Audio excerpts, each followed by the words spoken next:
So Tim Pool once again tries to educate us on the ways of modern dating and shows us all once again his huge lack of understanding on the dynamics and what's going on with the other 80%. Modern society is sick and it's completely broken.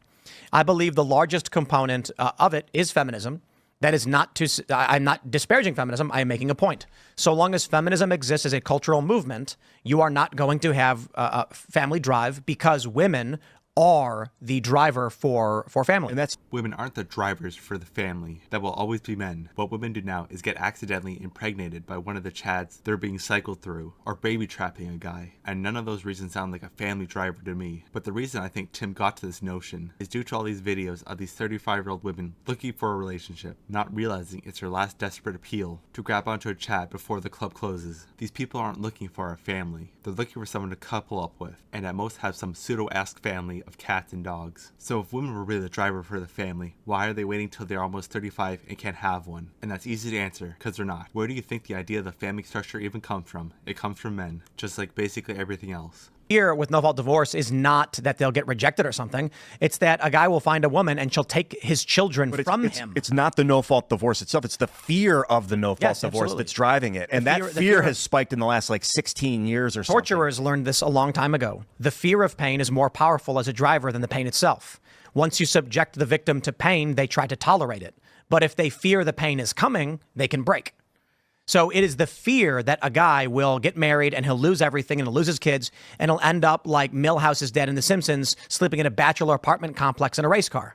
That terrifies these guys, and they're like, I want to stay away from that. Mm-hmm. What Tim gets wrong about this, it's not a fear. It's a fact that it's almost a guarantee. Fear is something like, well, this could happen, but the chances aren't really that high. But with the chances of you getting divorced, your kids taken from you, and you losing everything, it's a little more than just a little fear. This is a Matt Walsh level argument, and you may as well just come out and say, I know the chances are high, guys, but just do it. So this really has nothing to do with fear, because I'm sure if the chances were something like even 20%, guys would still jump into that face first. It's just the chances of it falling apart and you losing everything are so high. That's the reason guys are not bothering. It's nothing to do with fear. It's just the certainty that it's probably going to fail that's keeping guys away. Then you have these guys who have the MGTOW, men going their own way, who many of them, it's actually fascinating because it started with guys who ended up getting divorced and losing their families, said, I'm going to just, be myself and be independent. And then younger guys who never had that started talking about how they would go their own way as well. I think the simple version of it is mass media technology, pornography has fried people's brains. Dating apps have made it impossible for a large portion of guys.